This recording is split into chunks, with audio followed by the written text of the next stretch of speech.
Mini episode 35 of the FDH Lounge is brought to you by First Down Scouting, delivering the most thorough scouting service available, uncovering the NFL stars of tomorrow. Follow them on the web at the number 1, stdownscouting.com. A long time ago, on a gloomy, wet Cleveland spring night, two men stand alone amidst the late-night drizzle. Their voices echo across the vacant station parking lot as they debate the merits of the great American radio show that have been missing for far too long. On that night, an idea was born. That idea became the FDH Lounge.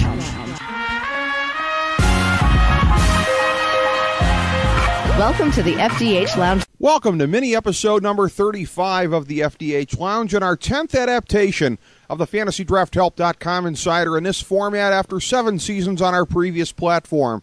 This is FDH Managing Partner Rick Morris here with our NFL Week 10 version of the Insider as we deliver our lineup advice for this slate of action.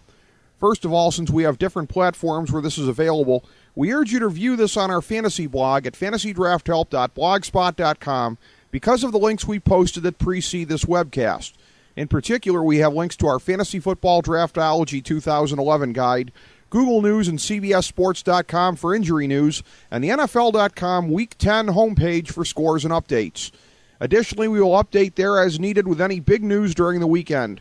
Look on the blog for Fantasy Newsletter Volume 4, Issue 44, posted on November 12th, to find the weekly fantasy newsletter with the accompanying links where this video is embedded.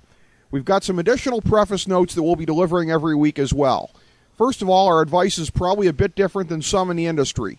We're not the place to go regarding the question of whether or not to play a healthy Aaron Rodgers this week. Aside from reiterating our list of gimmies, we don't discuss them beyond that. We're also not part of the movement that overstates the importance of week-to-week matchups. Sadly, if you bungled your draft or auction, there's not much except a stroke of great luck on the waiver wire that can salvage your season. Now, in shallower leagues where you've been able to pick up the likes of Cam Newton off the wire thus far, you're doing well. But you hardly need a fantasy football industry source to tell you to do that. We play the percentages on giving our advice, which is all that anyone can do, even those in the industry who purport to own a crystal ball. You'll always get intellectual honesty from us. Before we get to our list of constants for the season, let's review who's already been scratched from the list. Peyton Manning and Jamal Charles. Kenny Britt wasn't an every-week play for us yet, but he was right on the verge when he went down for the season. If Manning comes back at any point, we'll reinstate him to the every-week list, but that increasingly looks like an extreme long shot. Our first additions to this list for the 2011 season start with the pitcher and catcher combo of Cam Newton and Steve Smith in Carolina. We've also added Matthew Stafford, Wes Welker, and Ryan Matthews to the every-week list. Now, here's our list of constants that we have had since the start of the season. When healthy, you don't jerk with these guys. You leave them in your lineup regardless of the scary matchups. At quarterback, Aaron Rodgers, Tom Brady, Phillip Rivers, Drew Brees, Michael Vick, Tony Romo, and Matt Schaub. At running back, Chris Johnson, Adrian Peterson, LaShawn McCoy, Ray Rice, Mo Jones-Drew, Arian Foster, Rashard Mendenhall, Michael Turner, Darren McFadden, Matt Forte, Peyton Hillis, Ahmad Bradshaw, Frank Gore, D'Angelo Williams, Jonathan Stewart, LeGarrette Blount, and Steven Jackson. At wide receiver, Andre Johnson, Roddy White, Calvin Johnson, Greg Jennings, Hakeem Nicks, Reggie Wayne, Mike Wallace, Larry Fitzgerald, Miles Austin, Deshaun Jackson, Mike Williams, Tampa Bay, Dwayne Bowe, Marcus Colston, Jeremy Maclin, Vincent Jackson, Dez Bryant, and Brandon Marshall. At tight end, Antonio Gates, Dallas Clark, Jason Witten, Vernon Davis, and Jermichael Finley. Now, our advice is relative, and there are exceptions to every rule. As a general guide to our approach, we factor in a PPR assumption since so many leagues have at least some component of that in their scoring system these days. Additionally, our advice is able to be applied most precisely to a 12-team league in terms of the proportions of value. As such, based on the players who are our perennial recommendations for the season, there are 9 QBs, 17 running backs, 19 wide receivers, and 5 tight ends who are always worth playing if healthy. Those baseline numbers provide a useful guide into the strength of various positions from week to week. In a 12-team league, that means in an ideal week we can recommend at least 5 additional QBs, 8 additional tight ends, and approximately a dozen running backs and wide receivers, assuming that your league has a flex position.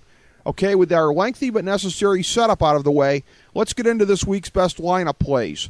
There are no teams on the bye this week. Now that the Thursday night games have started, we will recommend fantasy players on our Twitter account, @the FDH Lounge. The only player we recommended for Thursday's game was Michael Bush. Check our Twitter account during the week to catch our recommendations going forward. At quarterback, as has been the case during the season, the depth is okay, as we can recommend 7 additional passers: Mark Sanchez, Ryan Fitzpatrick, Matt Ryan, Matt Castle, Matt Hasselbeck, Eli Manning, and Ben Roethlisberger. At running back, the field is also okay, with 11 additional recommendations: Fred Jackson, DeMarco Murray, Jackie Battle, Darren Sproles, Willis McGahee, Mo Morris, Roy Helu, Daniel Thomas, Beanie Wells, Ben Tate, and Ben Jarvis Green Ellis. At wide receiver, the field is very good, with 12 additional players to recommend: Santonio Holmes, Stevie Johnson, Julio Jones, Steve Breston, A.J. Green, Victor Cruz, Antonio Brown, Jason Hill, Eric Decker, Plexico Burris, Jordy Nelson, and Anquan Bolden. Tight end is not too great, with only 6 additional recommendations: Dustin Keller, Tony Gonzalez, Jimmy Graham, Fred Davis, Xanthi Shineco, and Greg Olson. We like to single out some players as stronger options each week, so here's our top 5 in no particular order: Beanie Wells and the batteries of Mark Sanchez to Santonio Holmes, and Matt Ryan to Julio Jones. Additionally, each week, we take a look at NFL teams we consider to be all in or all out. All in constitutes recommendations at the full range of QB, RB1, WR1, WR2, and tight end. All out teams have only their perennial recommendations to go on every week, with no marginal players suggested. Our all in recommendations are Atlanta and the New York Jets. There are 8 all out plays this week: Seattle, Cleveland, St. Louis, Tampa Bay, San Francisco, Chicago, Indianapolis, and Philadelphia. So there's your recommendations for NFL Week 10. We welcome any questions, and we may answer them here from week to week. Become a friend of FantasyDraftHelp.com on Facebook, or hit us up on Twitter, where our identity is the FDH Lounge with no spaces and the T, F, D, H, and L capitalized.